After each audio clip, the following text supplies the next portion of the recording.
पूर्वीच्या काळी प्रमेह म्हणजेच डायबिटीज किंवा मधुमेह हा श्रीमंतांना होणारा व्याधी असं म्हटलं जायचं आणि ते खरंही होतं. कारण आयुर्वेदामध्ये जिथे प्रमेहाचे हेतू सांगितले, हेतू म्हणजेच कारण की ज्या कारणांमुळे आपल्याला प्रमेह किंवा मधुमेह होऊ शकतो, तर त्यामध्ये सुरुवातीलाच सांगितलेलं आहे की आस्या सुखम स्वप्न सुखम.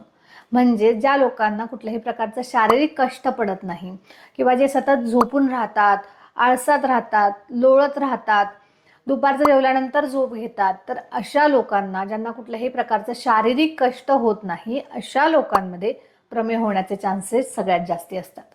आणि आजकाल आपण बघतोय की टेक्नॉलॉजी असल्यामुळे आपल्याला सगळं जसं की वॉशिंग मशीन आहे किंवा व्हॅक्यूम क्लीनर आहे किंवा बऱ्याचशा अशा उपकरणं अशी आहेत की यंत्र अशी निर्माण झालेली आहेत की ज्याच्यामुळे आपल्याला शारीरिक कष्ट पडत नाहीत.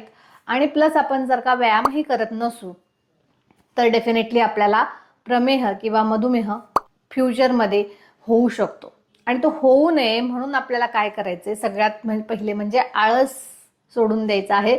आळस अजिबात करायचा नाहीये. झोप ही प्रमाणात घ्यायची आहे, रात्रीची घ्यायची आहे, वेळेवर घ्यायची आहे. दुपारची झोप अजिबात घ्यायची नाहीये.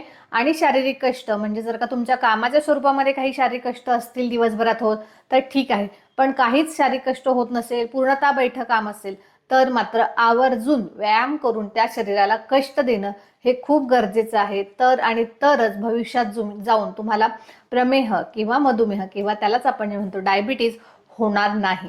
त्यामुळे तुम्हाला जर वाटत असेल की तुम्हाला पुढे जाऊन हा लाईफस्टाईल डिसीज होऊ नये, तर आजच तुमच्या रुटीनमध्ये चेंज करा. झोपेचं प्रमाण ठरवून घ्या, रुटीनली व्यवस्थित रेग्युलर टाइमली झोप घ्या आणि इतर वेळेला तुमची शरीर हलतं ठेवा, शारीरिक हालचाल वाढवा, व्यायाम करा.